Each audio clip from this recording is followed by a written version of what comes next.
And you're the first ever said that the book is funny. Really? No, and even suggest that mildly. I think it's funny. But what's funny for an engineer is not exactly.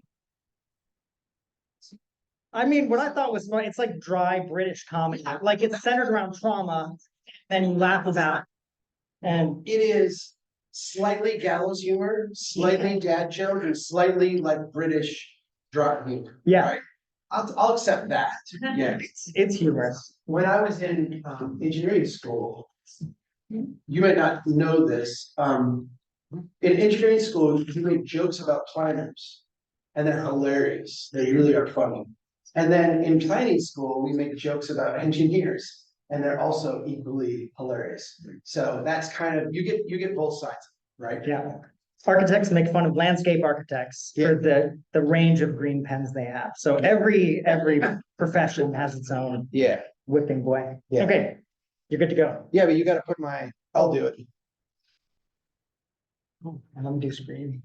Yeah, you want to share that? Yeah. Let's my name's from Minnesota. Very nice to be here. Actually, the slides that had this said that I was in Anchorage and here with all you, and then heading to Juneau. I actually was ready to go a day early and go to homework.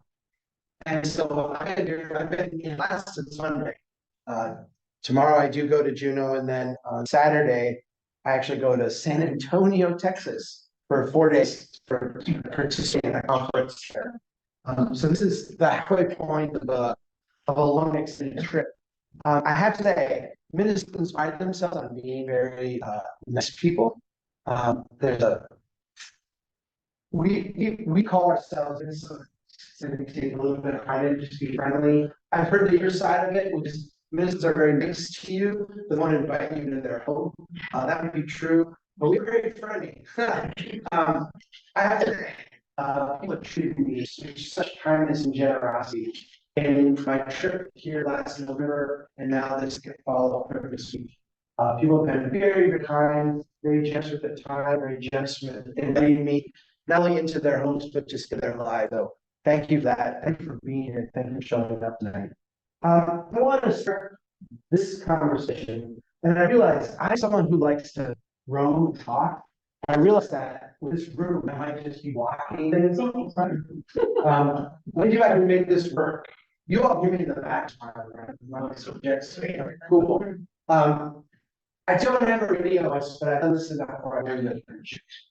I want to start the conversation by talking about complexity and how complexity differs from things that are complicated. And I want to do this.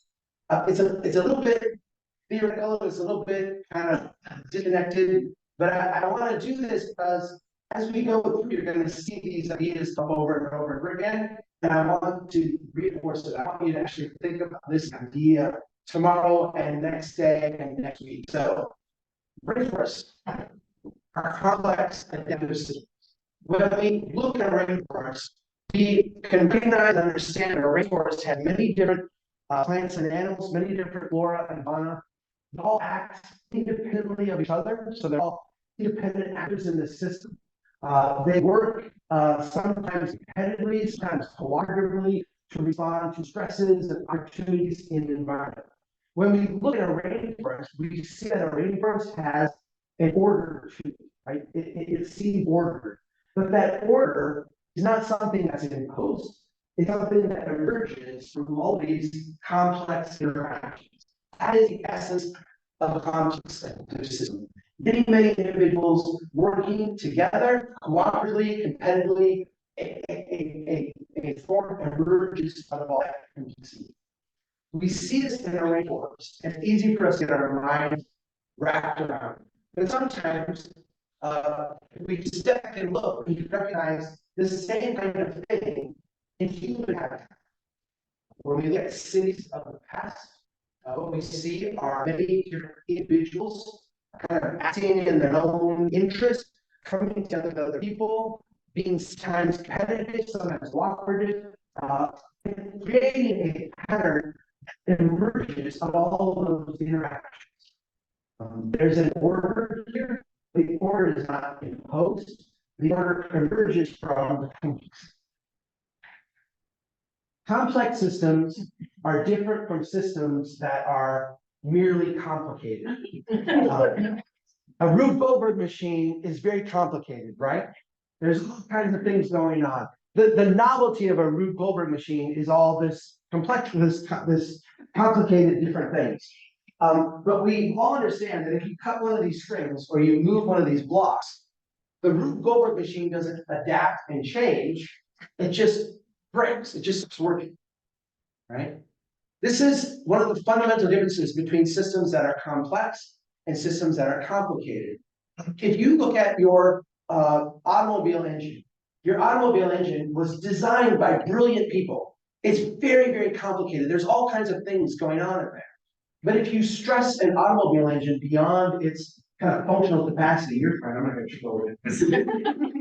The automobile engine doesn't evolve and change into a washing machine or a toaster. It just breaks. It just stops working. That ability to adapt and evolve and change in response to stress and opportunity is a fundamental aspect of complicated systems. Or complex systems, one that complicated systems lack. So when we look at a rainforest, we recognize that if a rainforest gets an excessive amount of rain or an excessive amount of sun, it doesn't fail, it doesn't fall apart.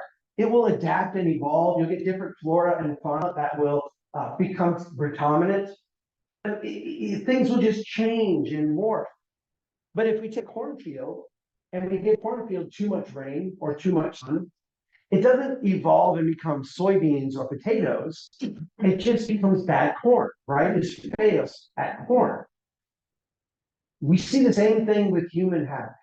When we take traditional development patterns, when we take the way humans built their cities for thousands of years, when we look at that kind of emergent order, what we see is that these places were very strong and resilient. They were able to survive and endure times that were really good, times that were really bad. They were able to evolve and adapt, respond to stresses in their system, respond to opportunity. They were able to grow very, very fast. They were also able to be stagnant for a long period of time without falling apart. It's very different from the fragile places that we build today. Places that are defined by, in a sense, a very small set of building blocks. This is your zoning classification. This is your street classification. This is the way that you will be financed. Our systems today are fragile because they are unable to adapt and evolve and change. This is the difference between systems that are complex and systems that are merely complicated. And let me reinforce one other thing, because we've made a little bit of fun of planners here today a couple of times. I want to say cities are built by some of our most intelligent people. When we look at engineers and planners and architects and landscape architects and city administrators and finance officers and everybody who's involved in putting it together, there's a lot of stuff going on. It's very, very, very complicated, but it's not complex. We don't have those feedback loops. We don't have the emergent order. We don't have those interactions. I want to show you what this looks like in a city, because we can go around Fairbanks and we can actually see traces of this evolution in the map back here, in your building pattern, in blocks and spaces that you all know. This is my hometown. I don't know if we said this earlier, but I'm from Brainerd, Minnesota. Brainerd is a couple hours north of Minneapolis, St. Paul, kind of right in the middle of the state. A couple people asked me today where that is in relationship to Duluth. It's about 2 hours west of Duluth. If you look on a map and you see the Canadian forest kind of coming down in medium Great Plains in the middle of Minnesota, I live about half an hour into that forest, right? I have to say, I'm a little disappointed coming here because I hoped it would be colder. We have had a horrible, horrible winter. I live in Minnesota, so I like winter, right? Like I look forward to it. I look forward to summer. We are blessed with 4 seasons that are beautiful, just like you are blessed with 4 seasons that are beautiful. This year we have had fall morphing into something like eternal spring. That they told me you could break up here or something like that. I've never heard that term. But it's that ugly for us, it's that ugly forestry spring. Yeah. Where everything is dead, nothing's growing yet, but it's not pretty because the snow's gone. And you can't really go out and ice skate or sled or ice fish or do anything fun. You're just kind of waiting for stuff. We are basically in, well, November, December, January, February, we're in our 4th month of breakup. And brings up, right. We're gonna have, 2 more months likely before things start to grow. It was 50 degrees today. No snow on the ground. Okay, enough ranting. This is what my hometown looked like in 1870. My hometown was founded in 1870. So this is like the very beginning of my city where I live. If you look at this, what you are looking at is the very first iteration of a city. And if we went back throughout human history and looked at the way humans built their habitat, what we would see is that every single city that was ever founded prior to our post-war experiment in building, every single city began just like this. Some pop-up shacks, some hopes and some dreams about the future. Here in my hometown, people got off a train probably, or came here by cart. There was a train that went through here. They cut down some trees, planed out the wood, and popped up these little shacks. We built thousands of these across North America. And for a variety of reasons, complex reasons, a lot of these places fail. What happens when a place like this fails? Yeah. The people just salvage what they can and they move on. It's a little bet, like not much risk, not a big deal. But when a place like this was successful, when all those complex factors came together, not just the physical things, but the cultural, social things, all the stuff you have to make a city work, the city would start to grow. It would grow in a very kind of simple, predictable kind of way. It would grow incrementally up, incrementally out, and it would become incrementally more mature. It would thicken up in place. And so, kind of like a culture growing in a petri dish, you would see cities start to transform in this way. So after 30 some years, this street here would transform into, I shut this off like a fool, would transform into this street. Wow. This is the same exact street 35 years later. And as more and more people continue to move to the city would grow incrementally out, incrementally up, become incrementally more intense, and eventually these 2- and 3-story wood structures would be replaced by buildings of brick and granite. This is the same street.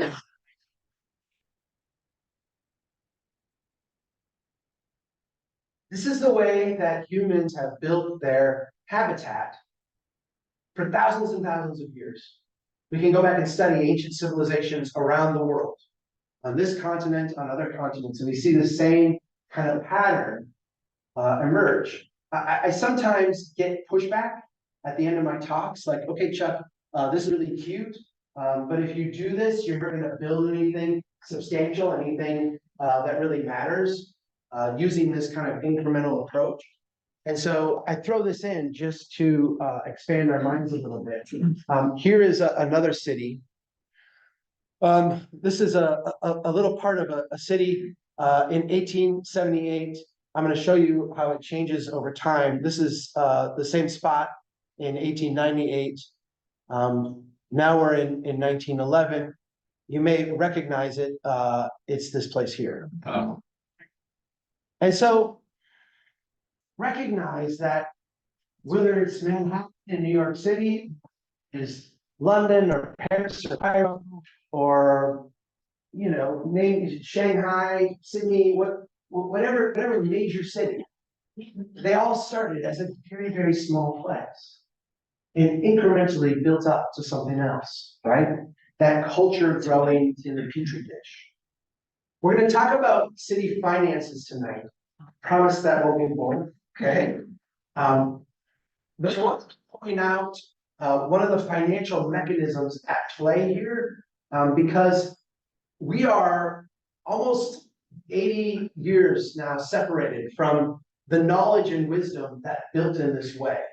And for us, there's a lot of things that feel very, very normal about how we do things that our ancestors, and I say that in the broadest possible sense of the term, our ancestors around the world would find very, very confusing.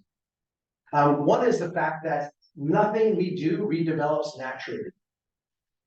If we are ever going to redevelop something, there has to be some outside force put on to make that happen. That is not the way that natural human habitats work.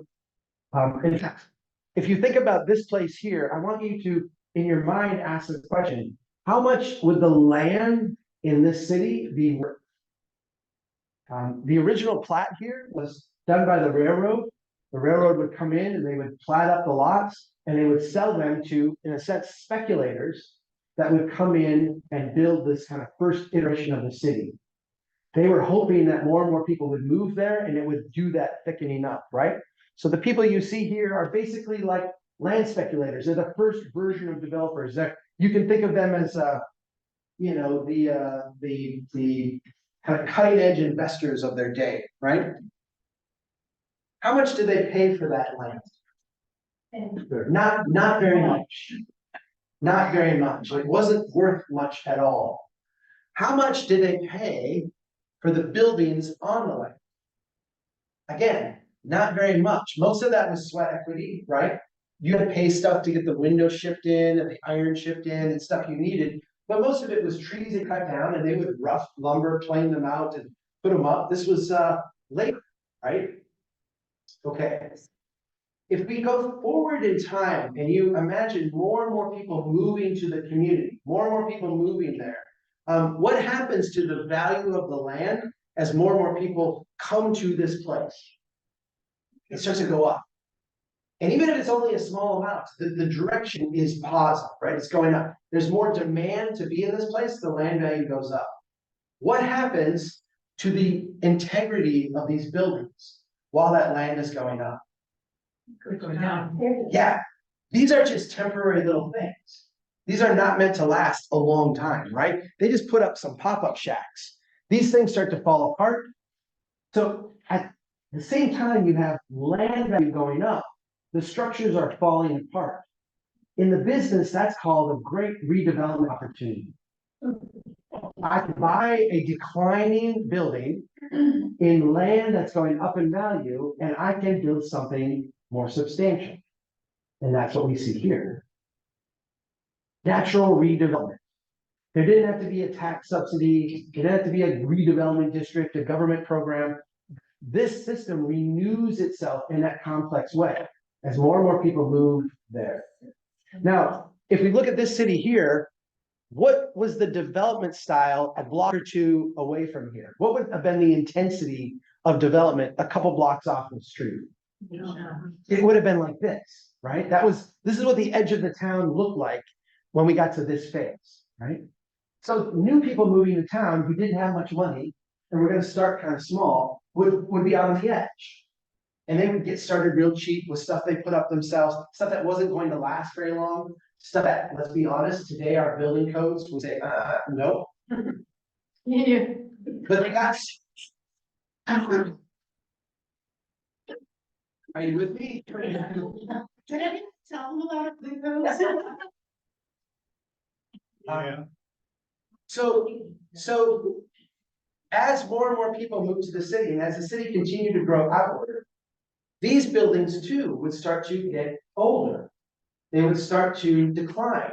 They would need a new roof. The windows would be drafty. They would, things would start to happen. And the land would start to become really, really valuable because now there's thousands of people living in the city. The center of town is all of a sudden really, really, really valuable. And people with more money would come in, buy the land, redevelop. Sometimes the owners themselves, now wealthy, would redevelop themselves, and you would get these more substantial buildings in the center of town. Again, if you went out a couple blocks from this, it was going to look like this. And if you continued out further into town, it was going to be intensity like this. In a sense, an economic ecosystem that continued to nurture itself because of the way things, in a sense, were financed. Here's what this street looks like today. Uh-huh. That's the correct reaction. So this photo is taken from on the ground, from where this photo was taken up in a building. So you're looking at the same thing. This street today is mostly parking and half occupied buildings. We sympathize with each other. Yes, this looks familiar. Yes. Let me point out one very hard truth, and I'm going to apologize to you in advance because if I do my job well tonight, you will walk up here very sensitive things that you might not have been sensitive to before, and it will bother you deeply. There's a certain period of time that every strong town advocate goes through when you start to recognize things that you just walked by in the past, and it's deep painful. Stick with it, it will pass. You will become more hopeful, but kind of like a drill sergeant, I have to rip you down before we can build you back up. Let me point something to you that's very painful. There's $500,000 of public infrastructure invested in that street. If we add up all the sewer pipe and the water pipe, the drainage system, we look at the aggregate underneath the pavement, we look at the pavement, the sidewalk, the street lights, we've invested $500,000 right here. Where is the wealth that we are going to tap into that will allow us to maintain that investment over time? It used to be there. It is no longer there. Now we're set. Yeah. That's gonna get worse, so. When I look at your city, when I look at your map back here, when I look at your downtown, when I sit today and listen to people talk about your city, there's a lot of love here. There's a lot of passion here. There's a lot of beautiful things here. But your city itself has really struggled, right? You can see that. I can see that. Your city is mostly parking lots, right? Your city is mostly parking lots. Your major structures, most of them, or a large percentage of them, are parking structures, not buildings and places people go. And so we have this problem here in High Fidelity. I want you to know that while it may be harsh and while you may struggle with it, the way you talk about it, the way you struggle with it is not unique. This is the same conversation they're having in Anchorage. It's the same conversation they're having in Homer. It's the same conversation we're having in my town. It's the same conversation we're having in cities all over North America. We have inherited, the people in the room, the people today, have inherited, in a sense, the results of an experiment in building a new version of America that was embarked on by people in the decades after World War II. It's important for us that we understand what they were trying to do and what that experiment was. Because for us, a lot of this is very, very normal. It feels like the way things are done. And we need to actually recognize it for what it is, which is a huge, huge experiment. The Great Depression was one of the most disorienting periods of time in modern human history, particularly in this country. It was probably the most disorienting period of time, maybe the decades leading up to the Civil War, but I actually think the Great Depression was more. Nobody today, there is not a general consensus about what caused the Great Depression. You can read books that will tell you, here are 3 things that caused the Depression, and you'll read it and you'll be like, well, that's really, really smart. And then you'll read another book, say, here's the 3 things that caused the Great Depression, and it's the exact opposite of these 3 things. And you say, well, that's really, really smart too. We don't really know what caused the Great Depression. We don't have an agreement on what that was. At the time, they had no idea. Why do we have 25% unemployment? Why do we have dust bowls? Why do we have this massive dislocation? I mean, if you've ever read The Grapes of Wrath, why are the grapes rotting and I'm standing here starving? Nobody understood this. They couldn't figure it out. Even worse, they didn't know how to get out of the Great Depression. The whole New Deal project was an attempt to just try things. Let's try this and see if it will work. We'll try this and see if it will work. We'll try this. Let's put this Band-Aid on, try to get it moving. We are all taught in junior high school that the thing that got us out of the Great Depression was World War II. World War II, which just shows you that the United States is run by economists. Only an economist would look at World War II as like happy days are here again, right? Only someone who cares nothing about human suffering, but only cares about GDP statistics, is going to look at World War II as this positive event for humanity, right? Tens of millions of people dead, but hey, GDP was back up. I'm mocking a little bit, but I'm not. It's important for us to recognize that we measure success very strangely when we measure it in terms of economics, particularly the way we measure economics today. As we headed into World War II, what happened was we took millions of working age people, a lot of them unemployed, and we sent them overseas to kill and to die. And we took millions of other working age people and we put them to work in factories, making things that we were going to blow up. Ships, boats, planes, munitions. Unlike World War I, if you study the world wars, study World War I. It's the more fascinating of the two. World War I is fascinating for many, many, many reasons. One of the main ones is that nobody knew who was going to win until the very end. It really wasn't clear until like the last 6 months who'd win World War I. It was like this back and forth, crazy, mechanized, like brand new world kind of thing. World War II, very, very different. It was clear very early who was going to win. On December 8th, 1941, it was clear who was going to win. It was just a matter of time. How long would it take? How much would it cost? Because there's so much time, our economists actually did a lot of work before the war, talking about what the post-war was going to look like. And the number one thing they obsessed about was they did not want us to go back into Great Depression. Samuelson, who's one of he is the U.S.'s premier economist of the last century. Advisor to FDR, wrote a memo.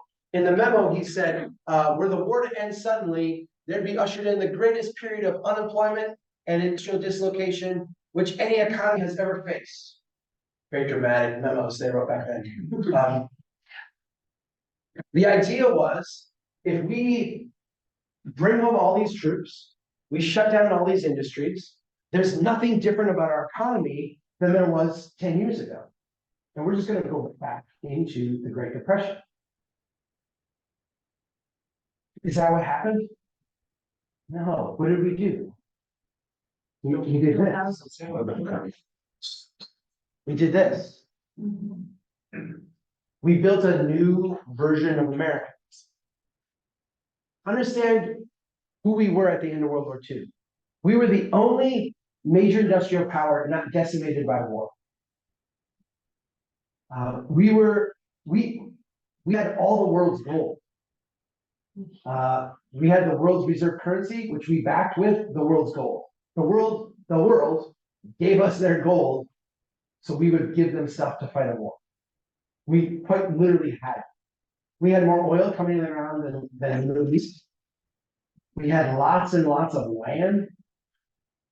We had, and this is important to emphasize today for us, we had a culture that was united around fighting common enemies.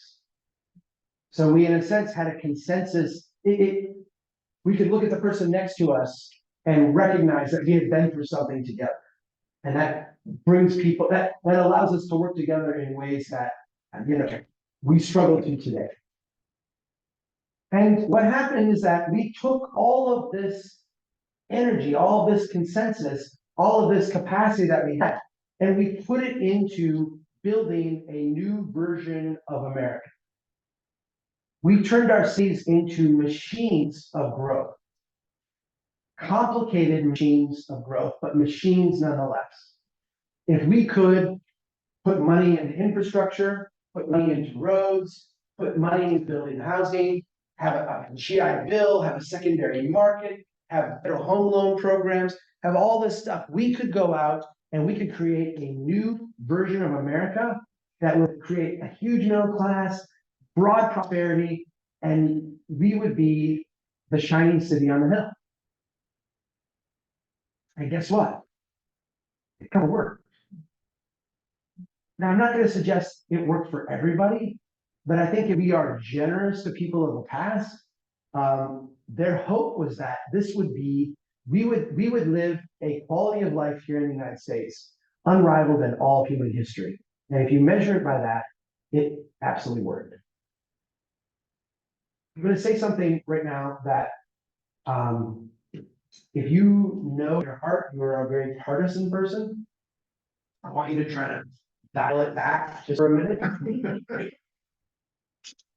Because I want to say something, I want you to be able to recognize something, and I want you to hear me completely. What I want to say is not partisan, but I want you to hear it in that vein.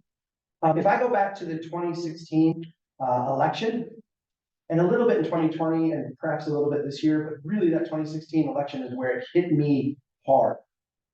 In the 2016 election, we had two 70-ish-year-old candidates describing to us how they were going to recreate the best 2 decades of their life,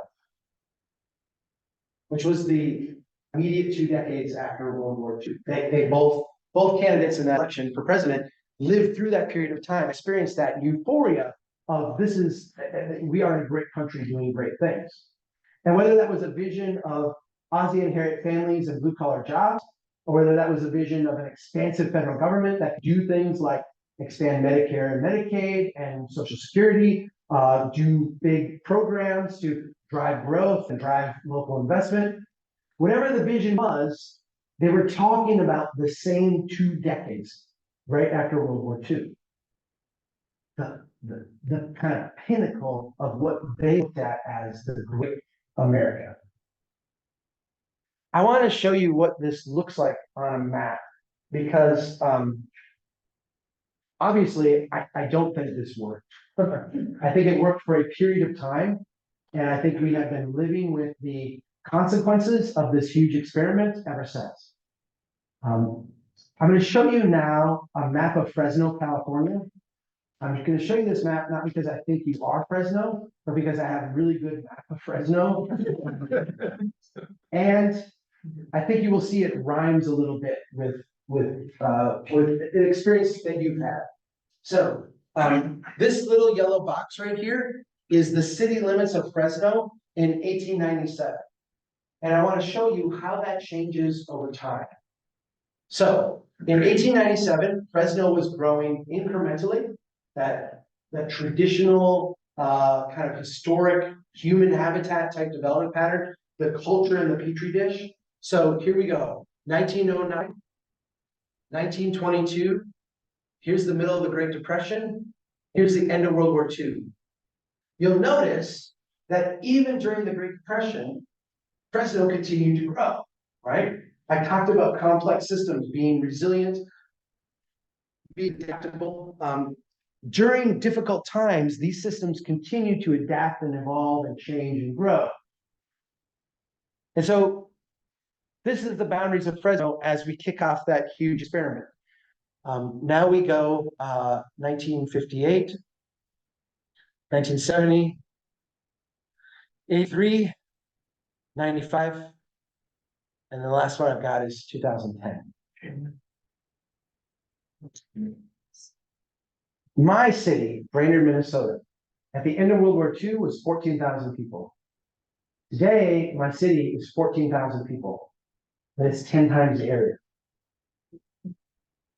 10 times the amount of road, 10 times the pipe, 10 times the amount of area we provide police and fire protection to, 10 times the amount of things we have to snowplow and, mow ditches and what have you.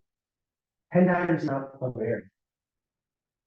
A good friend of mine, Joe Minicosi, I'm going to show you some of his work here in a bit. Him and I were invited to Lafayette, Louisiana to participate in a study trying to understand why such a successful city, a city that experienced so much growth, was broke. And they are broke. In fact, you are broke. They just know it.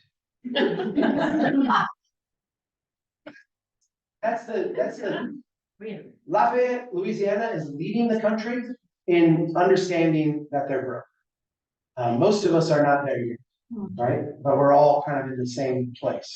Let me explain this to you. At the end of World War II, Lafayette's population was a little over 33,000. Today it's a little over 120,000. It grew by 3.5 times. If the goal at the end of World War II was to create cities as machines of growth, success, right? Check that box. Yes, lots and lots of population. But at the end of World War II, it took 5 feet of pipe per person to provide drinking water for the people of Lafayette. Today, it takes 10 times that. At the end of World War II, it took 2.4 hydrants per 1,000 people to provide fire protection for the people of Lafayette. Today, it takes 21 times that. Now, some of you might be thinking, well, okay, I get that, but like none of us want to live like they did at the end of World War II. We're so much more prosperous today. We're so much more successful. We have more cars, we have more stuff, we have more space. We have such a higher standard of living. We're doing so much better. And the answer is like, where does that show up? Because while Lafayette can grow their liabilities by 10 times and 20 times, when we look at things like family income, in that same period of time, it's only up 1.6 times. When we actually look at family net worth, it's down substantially. And when we step back and look at the city of Lafayette, over half the families that live there have a negative net worth. They actually owe more than they have in assets. This development pattern creates a lot of growth very, very quickly, a lot of transactions. But what it doesn't do is it doesn't create wealth in our places. And if you step back and look at it, the federal government, the state government measures success in terms of transactions. We measure success in terms of GDP, that is the size of the economy, the amount of transactions taking place. But at the local level, we don't look at things that way. Your family, if you can have $1 million of transactions next year, but it costs you $2 million, that's not a success. You are poorer after doing that. And so as a city, what we see is that we are on this treadmill that's going faster and faster and faster and faster, where we are being asked, because we are the machines of growth, to grow and grow, grow, grow, grow ever faster by taking on more and more and more liabilities, more and more and more promises, more and more and more obligations. It doesn't pencil out. I want to show you what this looks like on the ground, because we have done a lot of self-harm in pursuit of this experiment. This is a neighborhood in my hometown. This is Brainerd again. This neighborhood was developed in the 1920s. These 3 blocks right here were commercial blocks on the far edge of town. I want you to look at these 2 specifically right here. As my city was growing, incrementally, that next increment of out in the 1920s was this right here. The block on the left looks like this. You remember when I showed you the pop-up shacks from the 1870s? This would have been the 1920s equivalent. So this was like the cheapest building you were going to build on the far edge of town. The people who built these, knowing human history, assumed that eventually they would get 2nd and 3rd stories, the buildings would become more intense, more ornate, more, they thicken up and mature. That's not what happened. These were built, and then you had the Depression, then you had World War II, and then you had a new experimental style of development. This growth machine just skipped right over these blocks and started building out on the edge. These blocks have stagnated for almost a century now. The city had this one torn down, and we got in its place the Taco John's. If you were here today, you saw a little video about this. This has kind of become a famous case study at Strong Towns. I recognize you all don't have Taco John's. Anybody here from the Midwest? You run into Taco John's? Yes? Potato. Yeah. Good. My community loves Taco John's. You can think of Taco John's like Norwegian Mexican.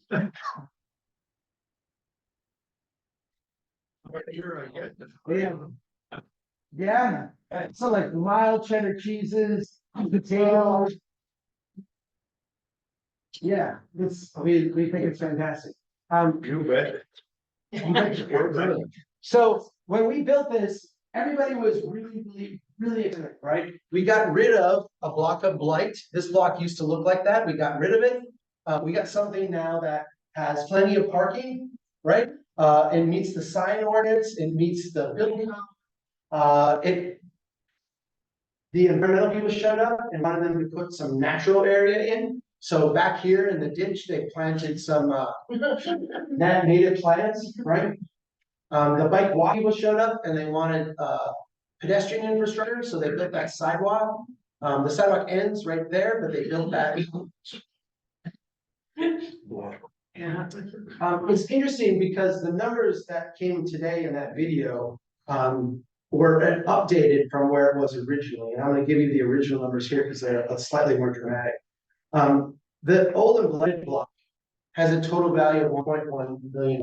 This block here, the Taco John's, it's the same size, the same area, it has the same amount of public infrastructure investment. It costs us the same to provide ongoing service and maintenance.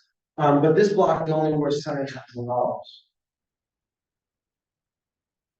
When this was built, the city has actually collected 78% more tax from this block than they did from this block.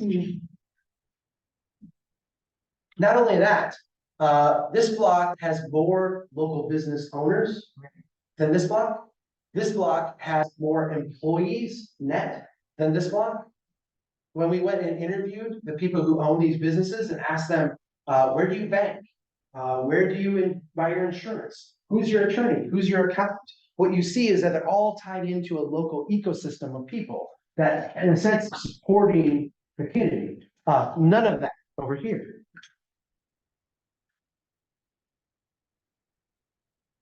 This is not a kind of cherry-picked example. It's a very raw and pointed example, but it is representative of a broader trend that we see literally in every city in North America. I mentioned Joe Minicozy earlier. His firm is called Urban 3 out of Asheville, North Carolina. They do these amazing maps where they look at and study the financial impacts of our development pattern. What I'm going to show you now is a series of maps that show financial productivity for different cities. I want you to think of a farmer going out and spreading seed across a field. The parts of the field that grow up the most robustly, that's where we say that's the part of the field that's the most productive. That's where you get the most bushels per acre. Where in the city do we get the most wealth per acre? Where do we create the most value per acre? Financial district. This is Buffalo, New York. If you've never been to Buffalo, New York, you should go. It is a wonderful city full of wonderful people, but it really struggles. Buffalo has suffered bigly. They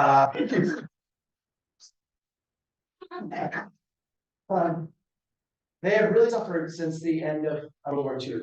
Since the end of World War II, they've lost population every single year, including last year. And it shows. If you go there, you'll see the decline and the neglect. But if we step back and we say, where is the wealth in Buffalo, New York. Can you point to the pre-Great Depression development? Is all this stuff here. And not only is that a repository of wealth and value, despite the decline, despite the neglect, but it absolutely dwarfs everything else that we built subsequent. We see the same pattern in city after city after city. When you can identify the parts of the community that were built prior to the Great Depression, what you see is that that part of the city has tremendous financial productivity. You have a lot of wealth per acre. And it doesn't matter if that city is a big city or a small city. It doesn't matter if it is a northern city or southern, on water or inland.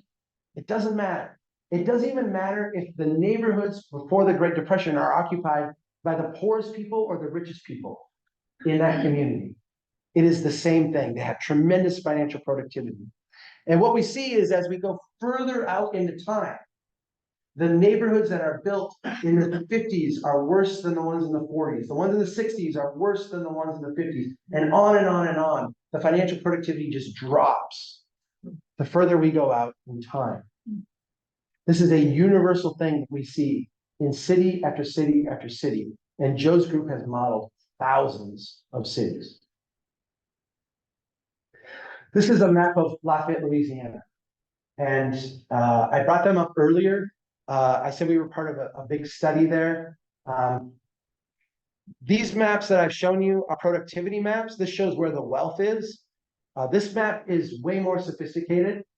It also costs like 20 times more to produce. But this is a profit and loss map. The question that the mayor of Lafayette had for us is, why is my city broke? We've done everything we're supposed to do. We invested in growth. We invested in job creation. We built roads. We built infrastructure. We, got grants for this and that. We've been very pro-growth. We keep taxes low. We keep regulation low. Why do we not have any money? At the time, they had something like a $40 million, $40 million backlog of road maintenance. That at the time was like a 15 or 18 year backlog based on their current budget. He was being asked to raise the budget a little bit for road maintenance. And he said, if we do that, the projection is that we're soon going to have a 50-year backlog. Raising taxes a little bit and bringing a little bit more money, we'll take that 50-year backlog and make it a 47-year backlog. That doesn't sound like an improvement to me. How did things get so bad?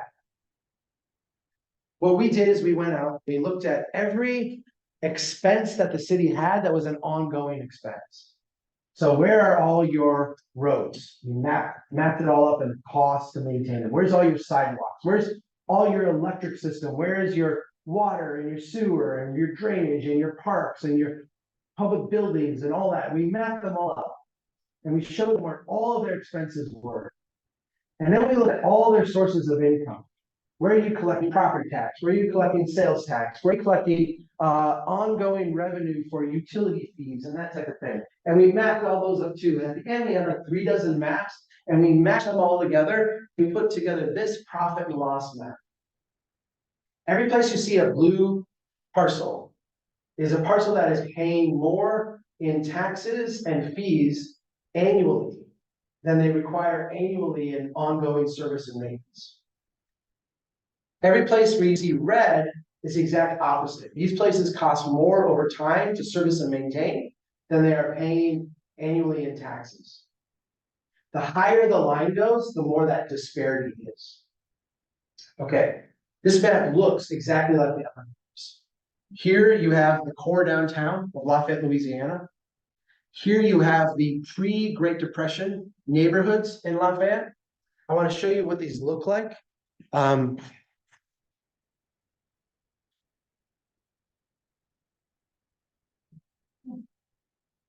Right there is downtown Lafayette. I'm going to tell you, really, like Lafayette, Louisiana, they don't say Lafayette, they say Lafayette. If you go to Lafayette, go to downtown, you can listen to some great Zydeco music. You can get a taco for like $1.50. You can have a lot of fun. It's a really cool place. But nobody goes downtown and takes pictures and puts them on postcards. There's a place that really, really struggles.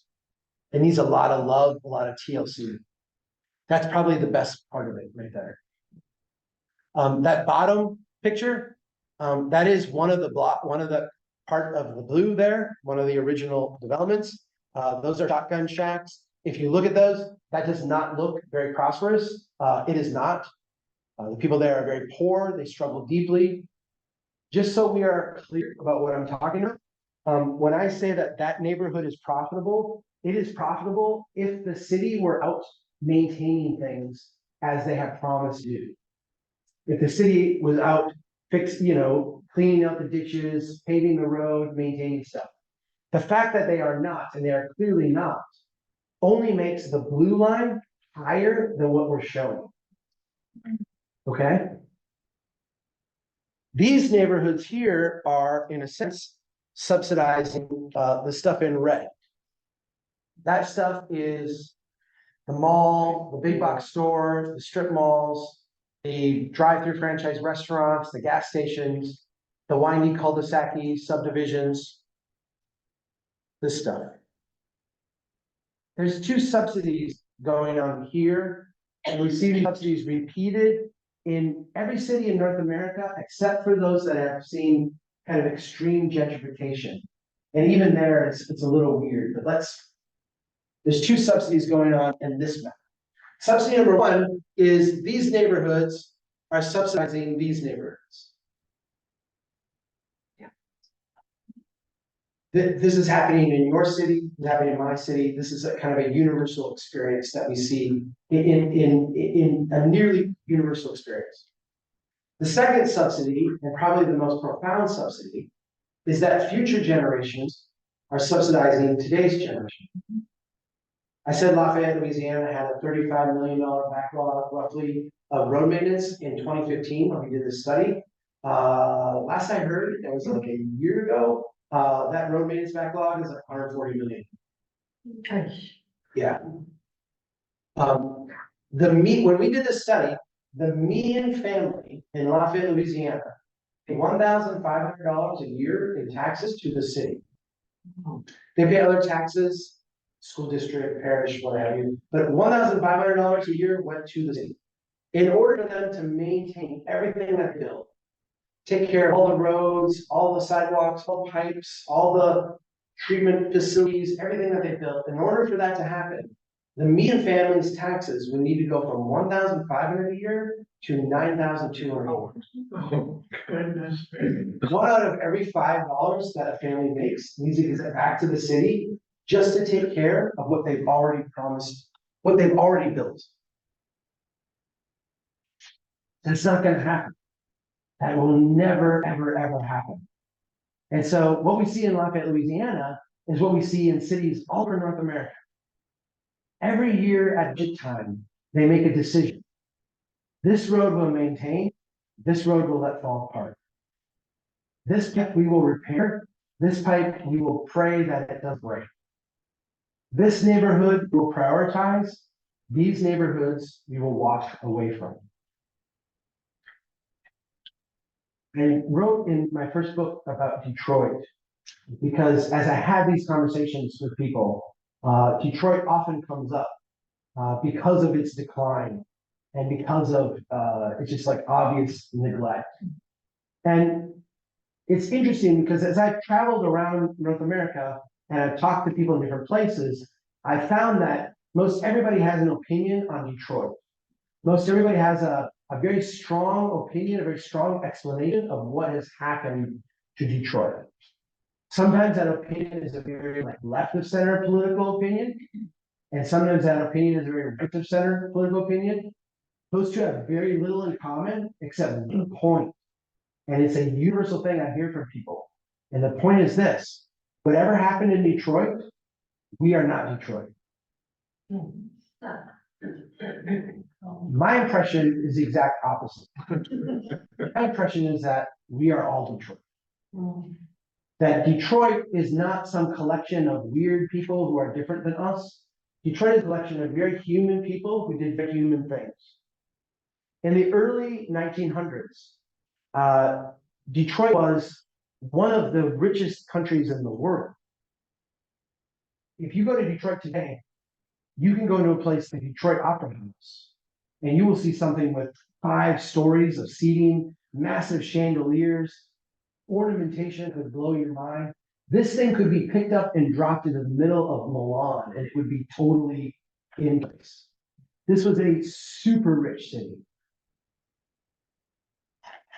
In the early 1900s, Detroit was on its way to becoming the Motor City. They began to experiment with a new way of arranging places.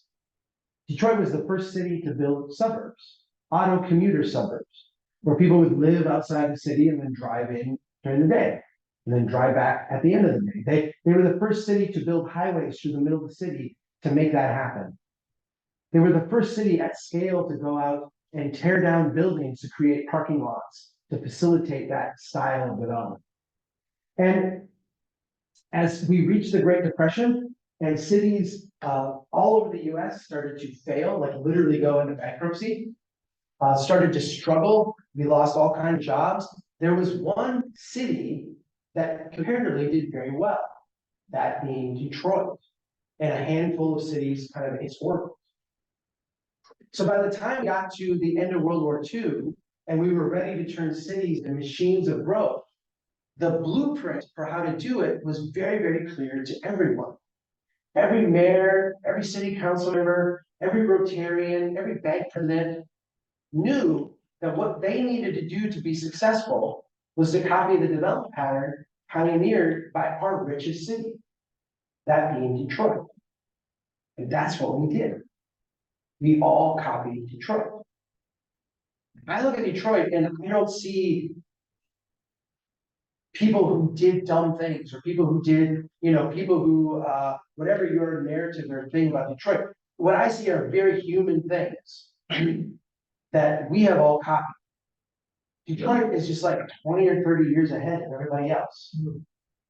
They just got to the destination quicker.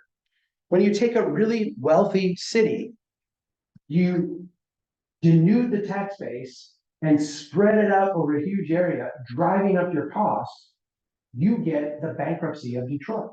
And like all bankruptcies, it happens slowly, then all at once. That's the end of the 3rd chapter of the book. And my mom, who had an advanced copy and was reading it, called me up after reading chapter 3, and she said, "That's a very sad book, Chucky." And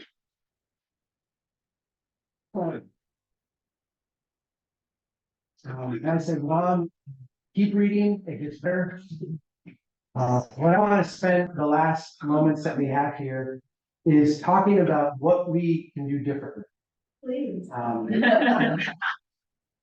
Because, and I want you to struggle with this. I want you to go home, think about complexity, and think about the big gaps you have in the streetscape. And when you are going by a parking lot, think not where do I park, but think how do we support this incident when we have no welfare. I want things to percolate around the brain. But we do have to recognize that there is no solution to these problems. There's no way to solve this insolvency. We can only deal with it and kind of make it better. We can work in a different way to kind of put ourselves on a better ground. There's a saying, and I wrote this in the first book, solutions or problems have solutions, predicaments have outcomes. We've not created for ourselves a problem, we've created ourselves a predicament. And so what I'm going to share with you is how we kind of change the outcomes of this predicament so that we can grow to be a stronger, healthier, more resilient, more adaptable, better, more prosperous place. But that's different than solving the problem. Because when you go outside of this room, your politicians and others are going to want to solve the problem by speeding up the treadmill. And speeding up the treadmill is what makes the problem worse. So, at Strong Towns, we have a saying, It comes from Silicon Valley, actually. It's a really deep insight. Innovation that happens from the top down tends to be orderly but dumb. But innovation that happens from the bottom up tends to be chaotic but smart. If I ask you, do you prefer your innovation to be smart or dumb? You are all surely going to say, we want smart innovation. We want our government to adapt and change. We want our developers and our business community and our advocates and everybody to be really smart. And I hear you, but I want to say to you that as an affluent society, which we are a very affluent society, as an affluent society, we have a massive preference for order over chaos. We will tolerate a ridiculous amount of dumb so that we do not experience any disorder, any messiness.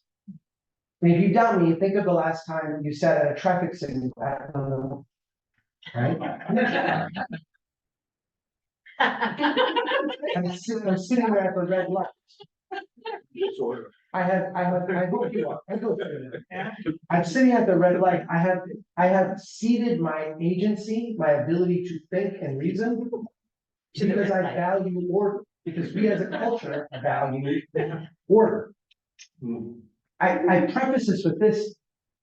If we want to have cities that are chaotic and smart, we're going to have cities that are smart, responsive, adaptable, emergent, complex. If we want to be able to look at opportunities and challenges and be able to, in a very smart way, feel our way through this and respond, we have to tolerate a bit of messiness. Not chaos, not Joker level mayhem, but we have to become comfortable with a bit of tension, a bit of messiness, a bit of disorder, particularly at the block level. I'm going to give you 3 big ideas. These aren't solutions, they are responses to the situation we're in. There's many more things we could talk about, but I'm going to give you 3 that I think will help kind of set the stage for what hopefully will be conversations in the coming days, weeks, months, years. Big idea number 1. We need to dramatically lower the bar of entry. I learned something today. I learned about a thing called the dry house. Dry. People call it dry house. Yeah, you missed. So let me be clear. As a summer resident, totally get it. But my impression from the conversation today is that it's people living there, not in the summer. If you had told me that there are people in North America living in shelters without running water in February, what state were they in? Florida. Alaska would have been my last guess. And Okay. that's how many of us have lived in. How many of you have lived in there? That was wonderful views. That's it. That is a deep insight. That's Oh, yes. you have that's very unique. Cling to that for a sec, because I want you to recognize what that is. That is a low bar of entry. Yes. In the rest of the country, in Minnesota, if you were going to build a place and have people live in it in January, February, and you said it will not have running water, there would be 0 chance that you would allow to even do that. Oh, you do feel like you have 10 minutes. You can't in the city, it's only in the. Okay, well, stick with me here. No. This is something in my city we call a tiny house. Yeah. Yes. My ancestors living in the same city would have called this a house. For some reason, we have put the adjective tiny on front of this. And we fear this level of chaos and mayhem, right? So if you want to build a 500, 600, 700 square foot house, you have to not only meet all the requirements of a house, but you have to meet some part A through M of the tiny house ordinance. You have to go ask permission from your neighbors, you have to go genuflect in front of the planning board, you have to do all these things to build what in essence is a starter home. Have you lived in a dry cabin? Yes.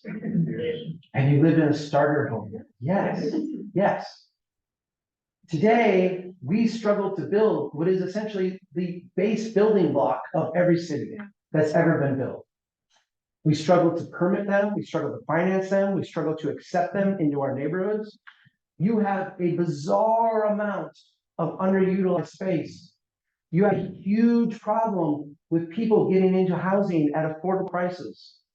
These are the kind of things that people built in a week.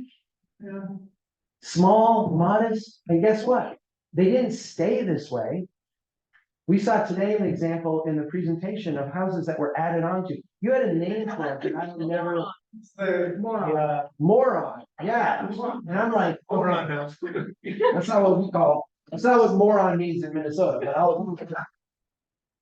but so the idea was, if you go around your neighborhoods today, you'll actually see these houses are still there, but they're probably not in this state. Because what happens is that you build a small house and then you save up a little bit of money and you put an addition on it.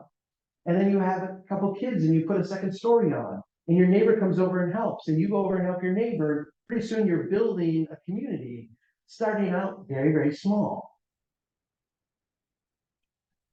A lot of the reasons we don't do this is because there's no financial product that enables this.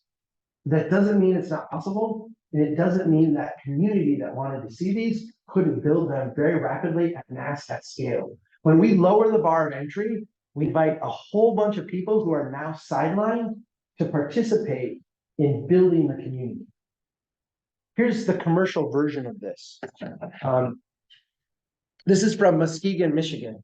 Muskegon, Michigan, strongest town winner in 2019, I think, 2018. Muskegon, Michigan had a downtown with a lot of vacancies, old buildings that they couldn't get anybody into.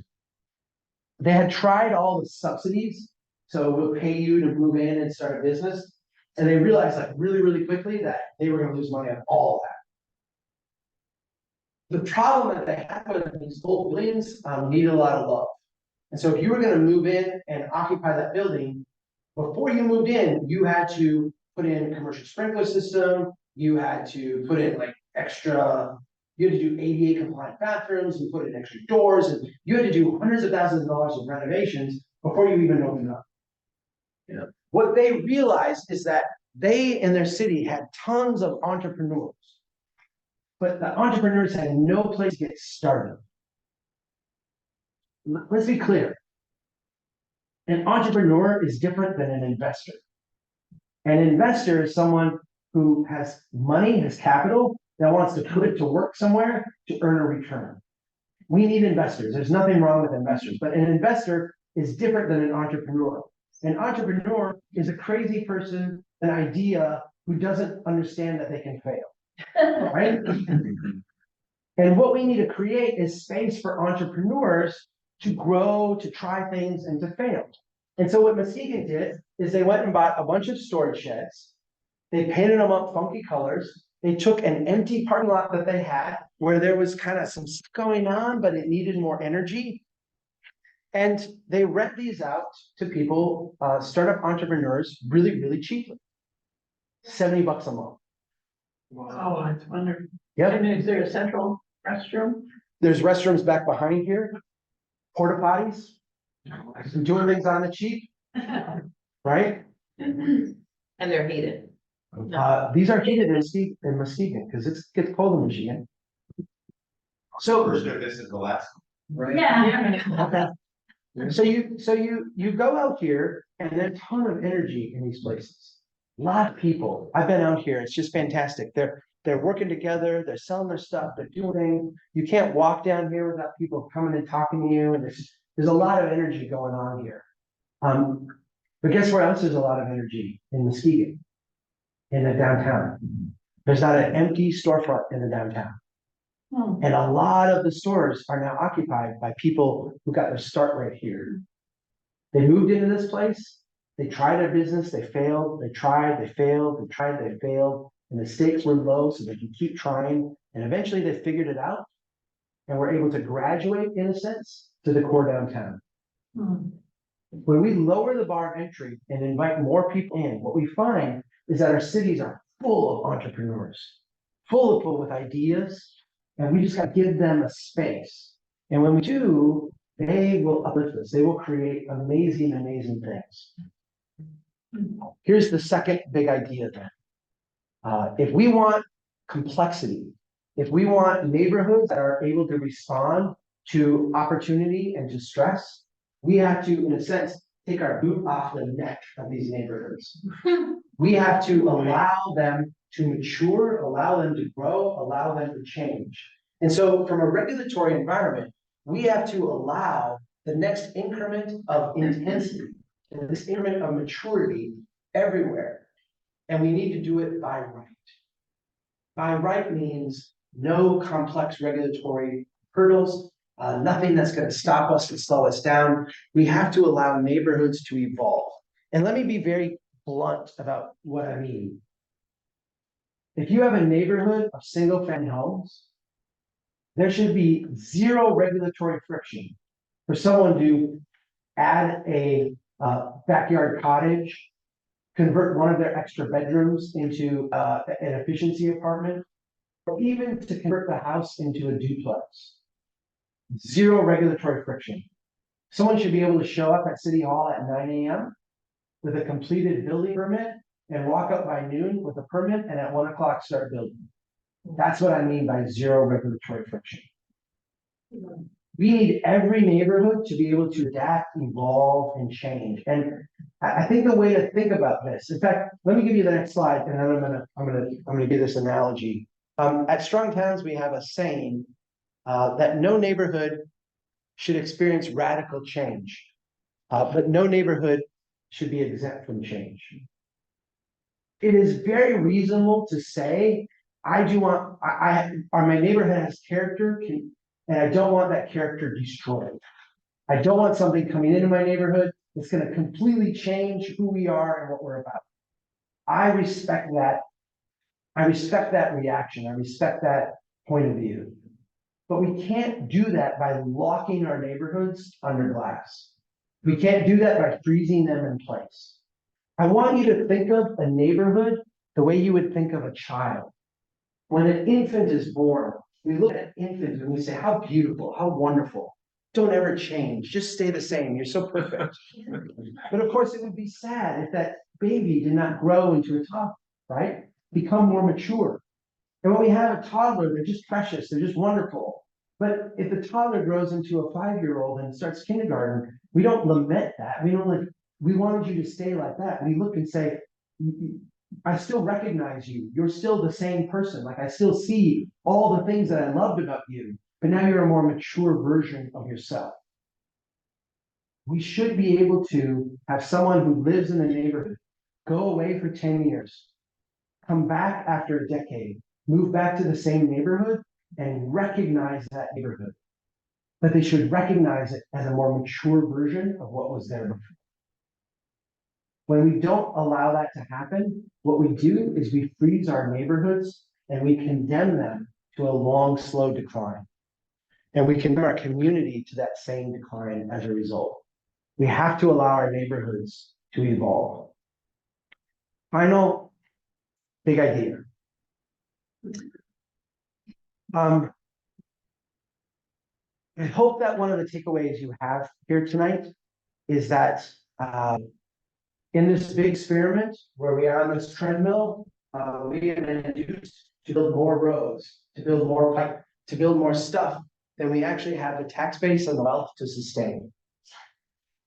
And if you can recognize that, if you can grasp that and see that as clearly as it is, you will have the logical response to that, which is, we are done building stuff.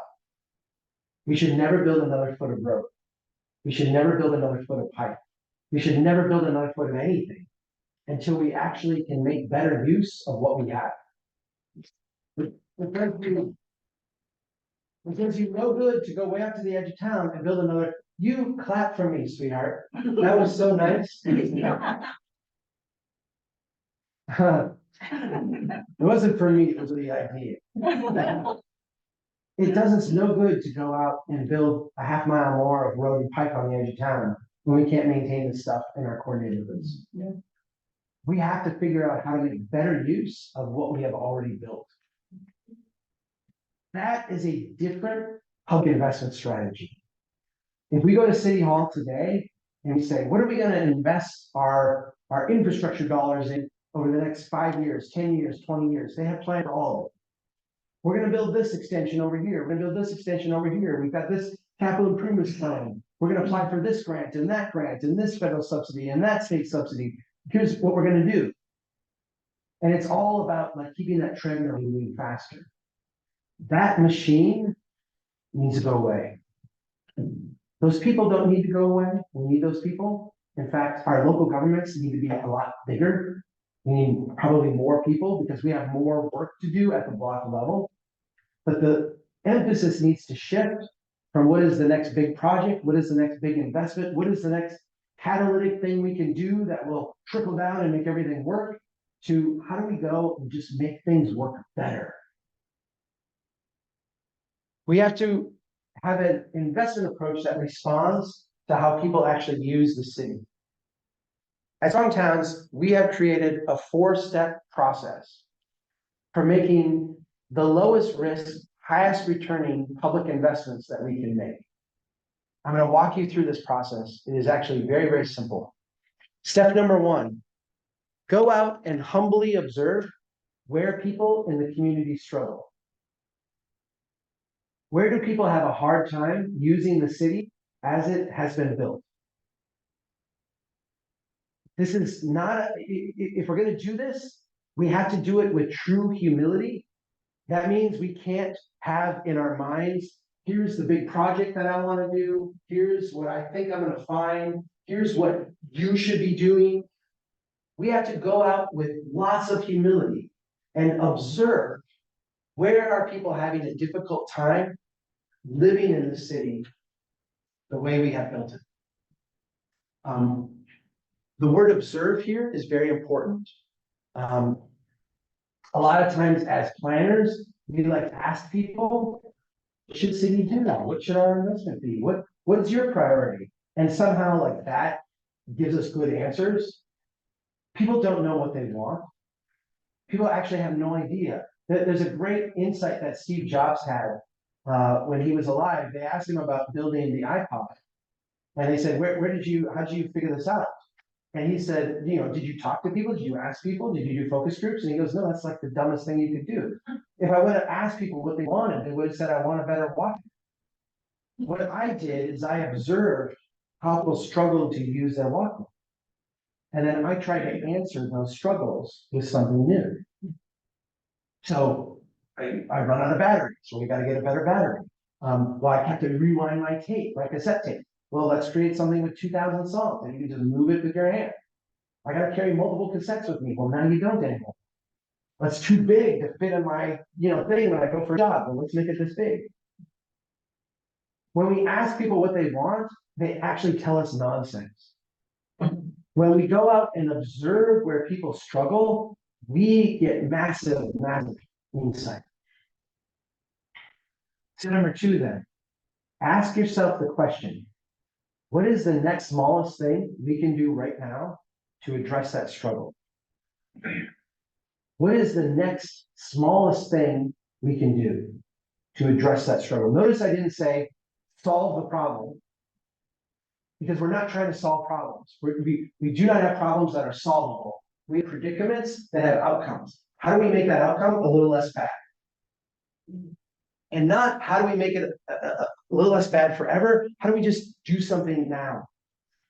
And notice I also said the smallest thing. I want us to think in incremental steps. We should not be going out going, okay, I observe this struggle. You know what? There's a great federal grant we can get in 10 years from now. We can do a project out here. That's going to be $4 million. If you just get the votes and get everybody lined up, that's old thinking. The new thinking is, how do we take the cones and paint and straw bales and elbow grease we have and go out and try to make this just a little bit better? Step number 3 then, do that thing. Do it right now. Don't form a committee, don't hire a consultant, don't study it for 6 months. It's a tiny little thing, just go and do it. And then step 4 is to repeat that process over and over and over. Is everything that you do in this 4-step process going to be right? No. A lot of times you go do stuff and it won't matter at all. It won't make any difference. It won't improve anybody's lives. It won't make anything better. It won't actually make the problem any better. But sometimes you're going to go out and you figure something out that really does. And then people will start to adapt and change because you made the street easier to cross, or you made it a little bit shadier, or you helped keep the snow out of a certain place by putting in a snow fence or something. Whatever it is, you make life a little bit better. And then people will start to react to that. They'll start to respond to it. And then guess what we do? We observe again. And we build on that, and we build on that, and we build on that. What we find when we follow this process is that not only are we making small incremental investments that we can afford to do, but as we do it, the returns on those investments are massive. They're enormous. If I told you you could invest $1 million but lose $2 million, that's a bad investment.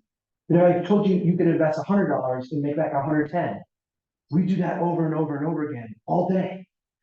And if we do that over and over and over again, day after day after day, year after year after year, we grow wealthy as a community. But here's the other thing. We cannot help but improve people's lives. We cannot help but have our city become more prosperous in the process. That's the essence of the Strong Towns approach. We actually focus on the bottom up. We focus on the block level. We do things incrementally. And what we see is that we grow wealthier as we make people's lives better. Thank you so much for coming here tonight.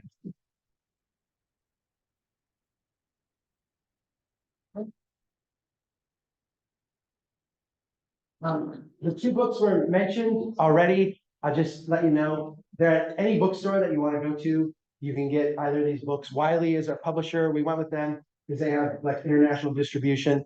The next book is coming out in April. It's all about housing. So you can get that now, get it pre-ordered. This is our website. I always tell people, Read it, Chuck. if you are very inspired by this conversation, all of this is available on our website in one form or another. We publish multiple articles every day. We do a lot of video work, a lot of podcasting. We're on every social media channel. If you want more of this, it's all Creative Commons licensed. It's all free to access. It's all free to use. So if you want to copy something I've written, paste it, and pretend that you wrote it, that's perfectly acceptable to us.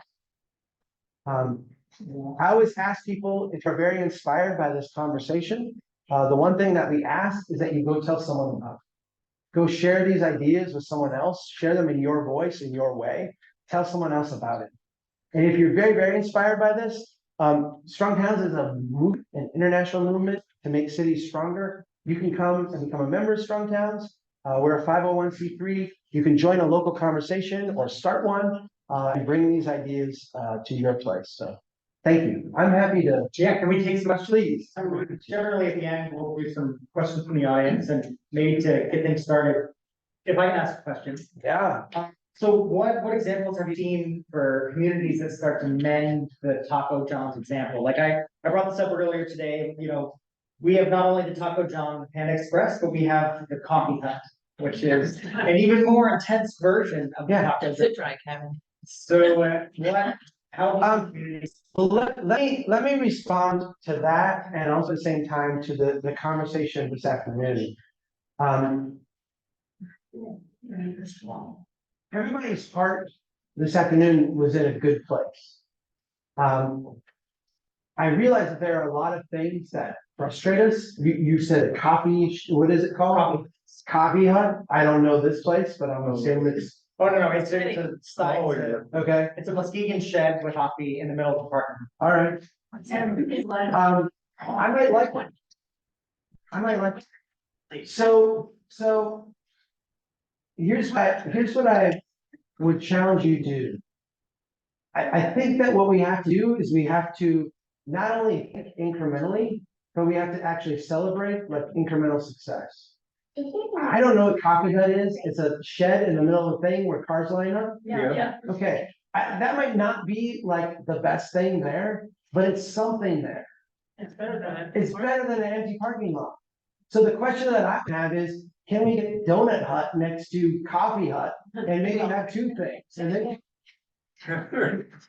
see that, and can we get, like to me, the thing that we do, because we have to be very positive, we have to work with what we have, we have to keep moving.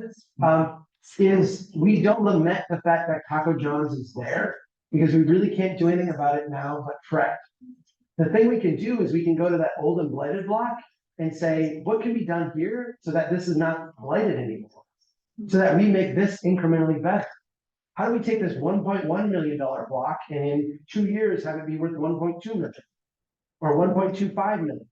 And those kind of strategies take a little bit of paint, kind of a broom maybe sometimes, and a few trees, make it a little bit easier for people in the neighborhood to walk there so they have more patrons. Put some cone out so people have to squeeze the traffic and slow down a little bit when they go in front of it. We can get caught up in all the big things that need change, and we can spend years lamenting that. I get that feeling, it's very real for me too.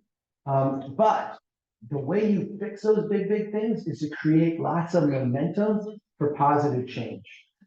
And really, when you create that positive momentum, the thing that's going to happen first is not that you're going to fix the Taco John's, is you're going to stop doing dumb things like Taco John's.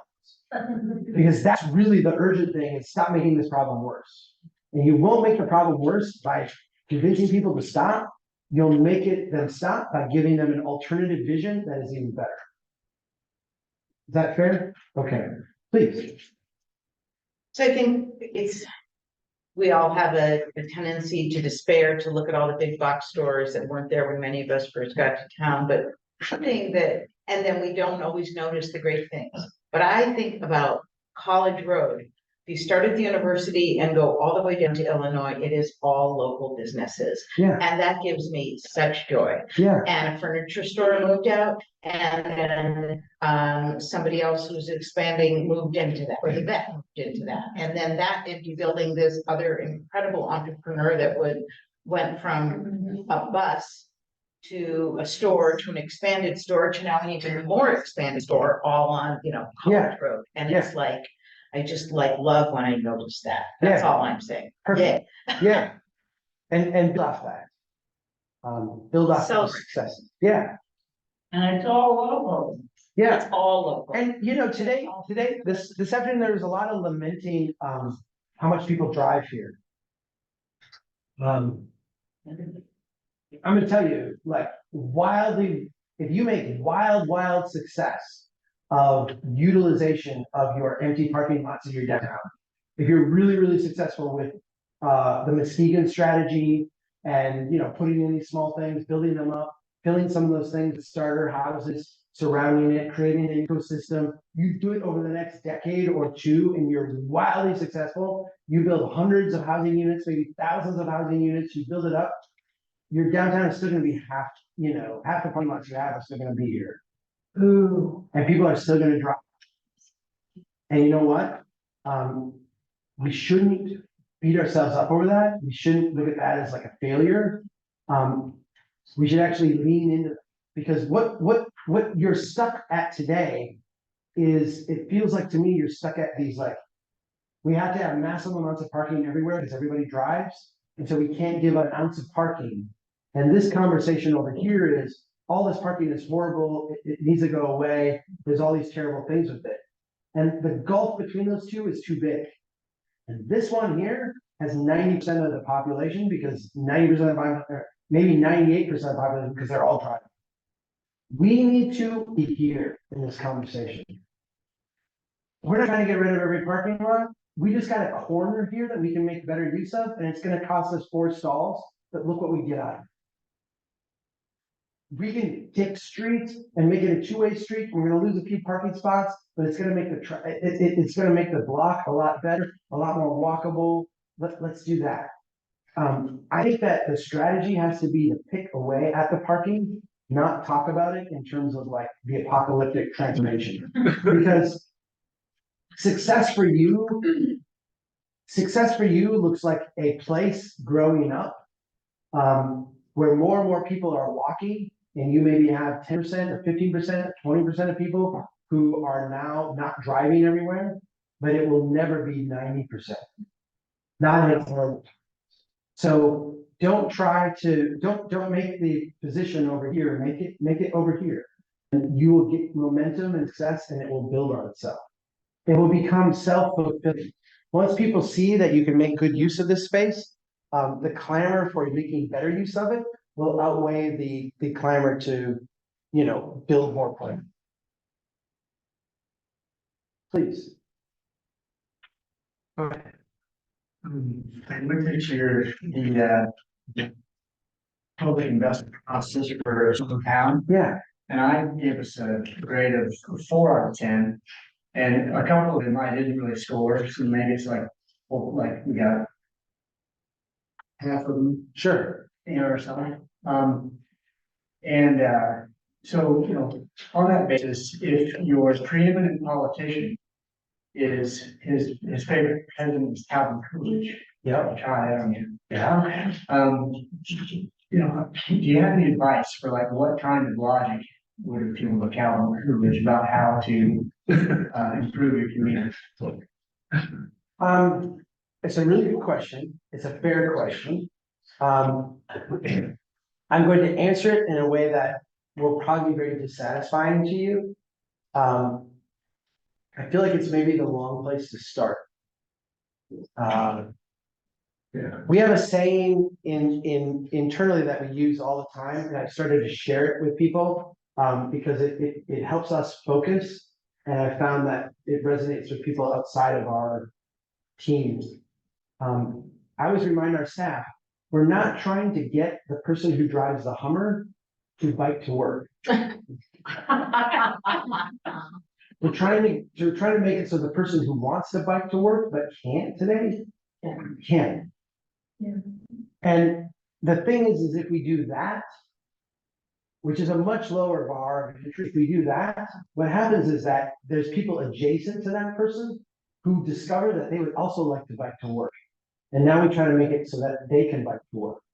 And it's an incremental process. And what happens when you do that a while, you grow a constituency of people who value biking to work. And then you don't have to convince Calvin Coolidge of what is the right thing to do, because there'll be 100 people or 200 people that will show up at the meeting and say, this is what I want. And it's a matter of if Calvin Coolidge is a good politician. Do you follow me? I do.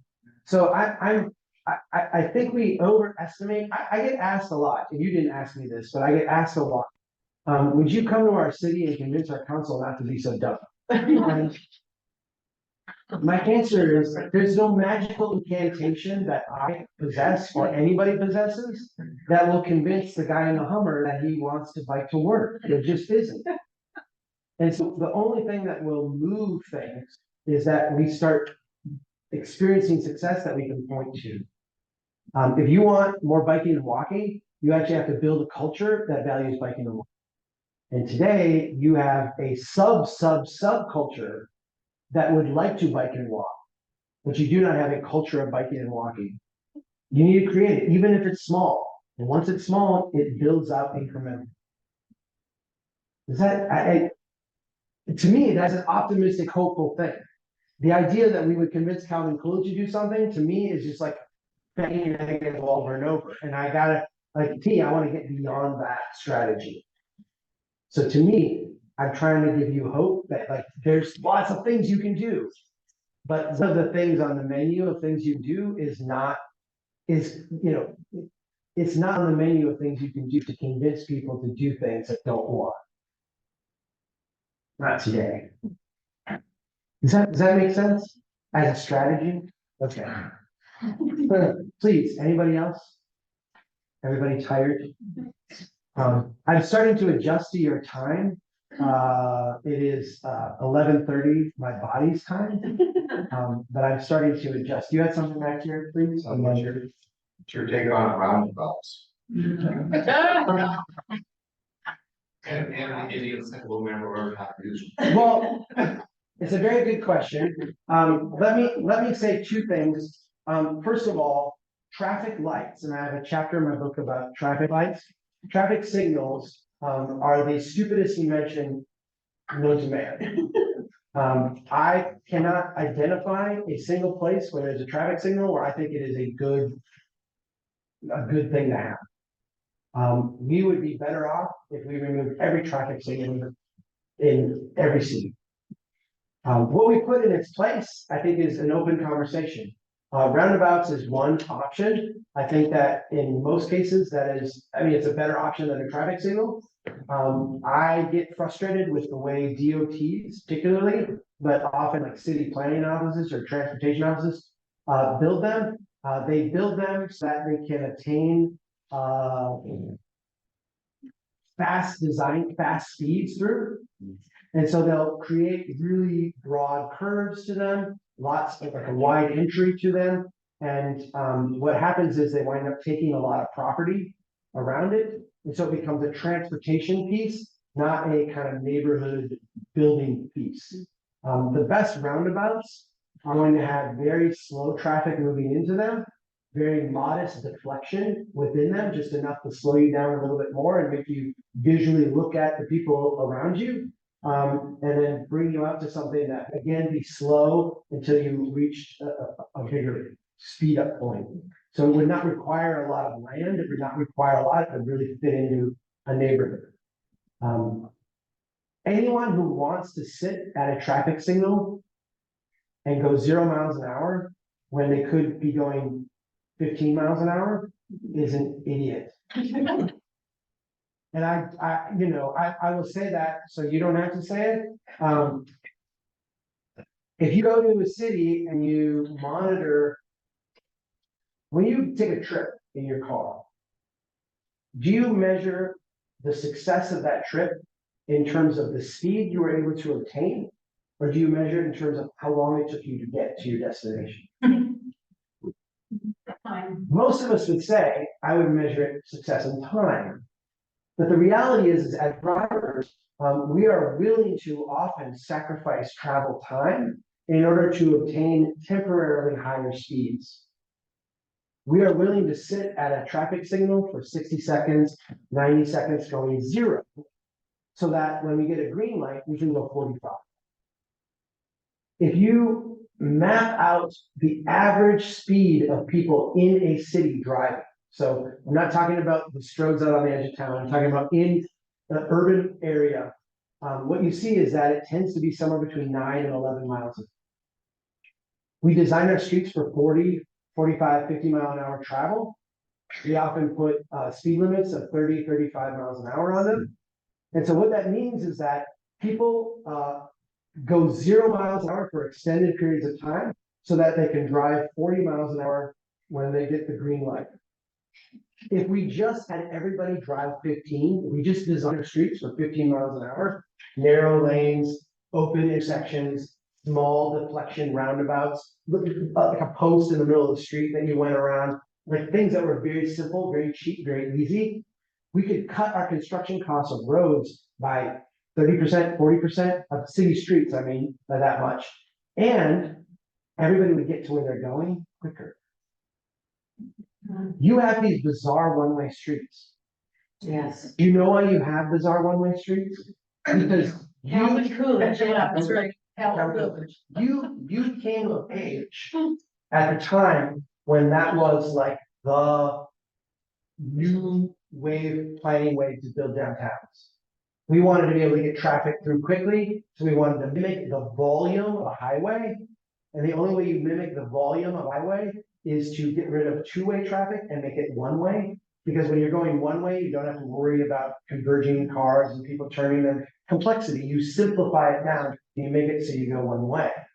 If I were Calvin Coolidge of this city, the very first thing that I would do would be to get rid of all your one-ways and convert them all into two-ways. And even if they were too narrow to drive two ways down, I would do it anyway.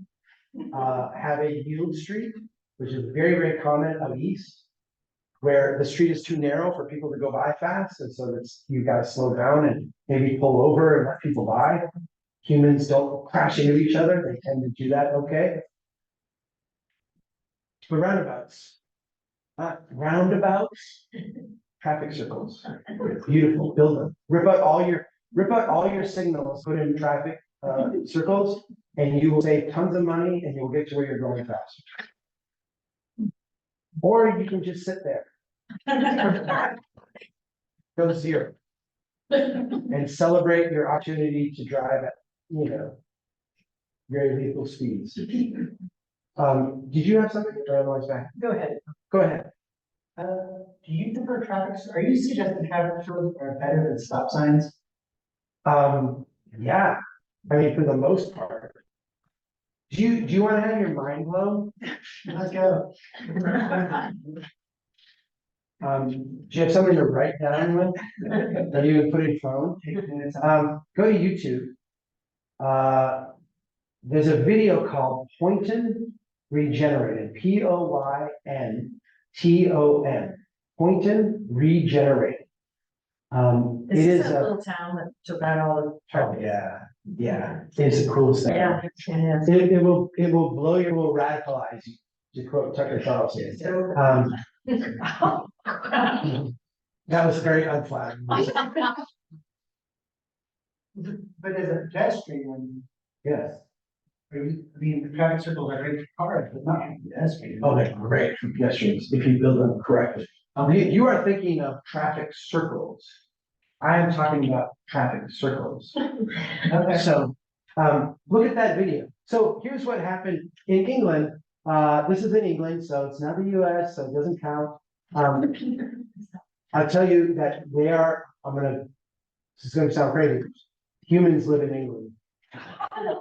They have a lot of the same human tendencies we do, including driving very fast when you give them a wide road and slowing down and give them a narrow road. They respond the same way we do to no stimulus, right? In England, there was two highways that met in the center of a town. It's a beautiful little town, church and shops and all this, but it was horrible traffic. And they managed this traffic with signals, right? It was all signalized, and the traffic would back way up. Everybody was crabby, honking. The signal would go, cars, stop. Okay, this way, go. High crashes, high death rates, fatality rates, bad for pedestrians, bad for bikers, bad. They went in and they took out all the traffic signals. They took out all the signals. They took out all the signage. They took out everything. And what they did, and it sounds like mayhem, right? What they did is they went back like 500 feet. I don't know how far, it was quite a ways. And what they did is they created what they would call a self-explaining street. A self-explaining street is a street that, by the way it's designed and built, communicates to the driver what they're supposed to do. In this case, what they did is, as you drive into this, you're on essentially like a highway-sized street, you're driving in, and then the curb comes up a little bit and it narrows, and you wind up in this kind of constricted space, and people slow way down, because, if I constrict your space, you take your foot off the gas and you slow down because you don't want to hit stuff. People slow down, then you reach the intersection, and there's no signals, there's no nothing. There's a couple paint, it's in brick on the ground, like a couple of circles, and you can kind of intuit like where to go. And you just, like, I'm going that way and that way. People just drive through the intersection, but they're driving 5 miles an hour, 8 miles an hour, and they're driving really slow. And what happens is you just kind of look at people and just kind of like make it through. This is an intersection that's getting 60,000 cars a day. This is not like, you guys where you have like major streets with 80 cars, a day. These are like lots of vehicles, and people just merge this. There's a little bit of talk about shared, this is called shared space, being unfriendly for people with like vision impairment. I've had this dialogue with people who will argue that it's horrible.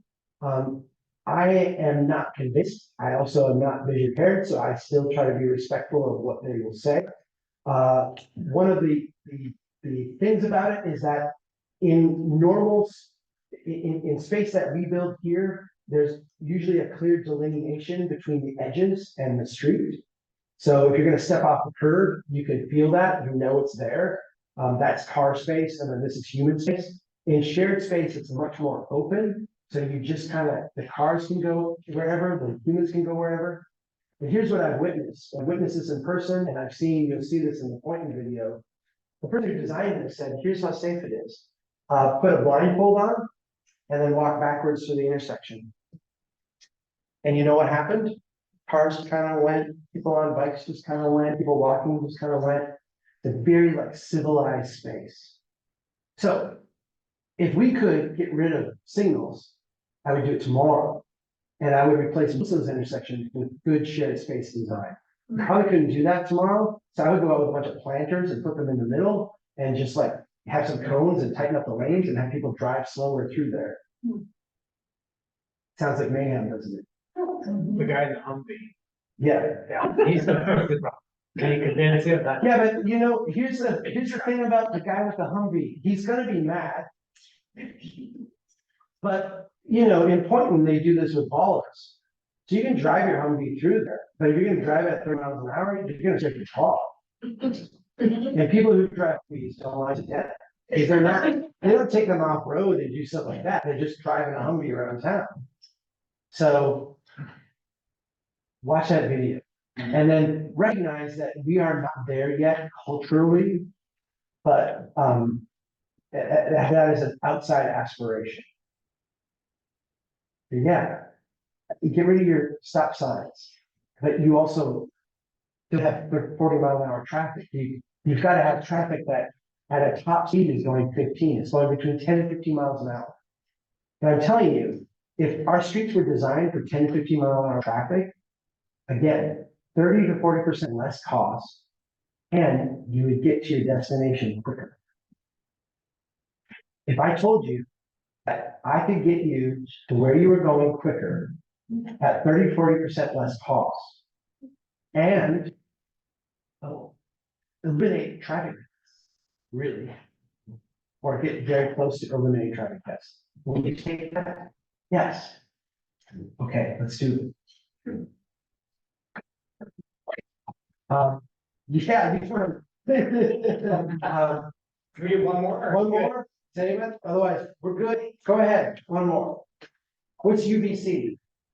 Oh, University of British Columbia. Okay, beautiful. Vancouver, Yeah, really nice city. thank you, Mr. Gracie. Wondered how would you respond to people who say they want to preserve the suburbs because it gives them like peace and quiet and they don't want to like run into people and they don't want to take public transportation because Yeah, they'll run into everyone, things like that. I'm saying, I love you, like, go do it, that's fantastic. The only thing that I ask is it pay the cost of it. Yeah. I'm happy to have, if you want to live the lifestyle being on the suburbs, wonderful, fantastic. Let's just get a system to actually charge you what it costs. So for example, in Lafayette, Louisiana, said the center of the city is subsidizing the edge. There's many, many reasons why that's happening. One of them is like the sewer and water charges. So if you live in the core neighborhood, your sewage all drains gravity to the sewage treatment facility. But if you live out on the edge, your sewage is pumped maybe a dozen more times. So all those pumps have to be maintained, repaired, run, there's electric costs with it. Those pumps are really like difficult to install and maintain. There's high costs with that. Both of those neighborhoods are considered a sewer connection. They both pay the same fee. What Lafayette should have is a fee for District 1, which is low because it's all gravity easy. The next district should be double that cost. This should be 4 times. This should be 10 times cost. So as it goes out, your fees go up because it actually costs more to provide the service way out in the middle of nowhere than it does here. Or you just have by cattle, because that's how we saw. Or you have dry cow, which, you know, go for it. You see what I mean? And if we had that, and then people who lived way out there said, I'm a rugged independent person who likes my space, I would say, you go, girl, you know, like do it. But what they're actually saying right now is that I want to eat lobster and I only would pay for a hamburger. And so as long as you make it so I only have to pay hamburger for lobster, because you're going to eat hot dogs and pay for steak. That's, of course they're gonna choose that, right? Of course they're gonna choose that. Thank you. Yeah.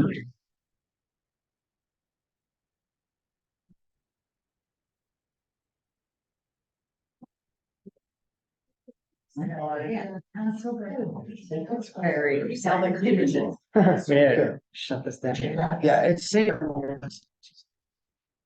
Perfect. Yeah, thank you. Ready.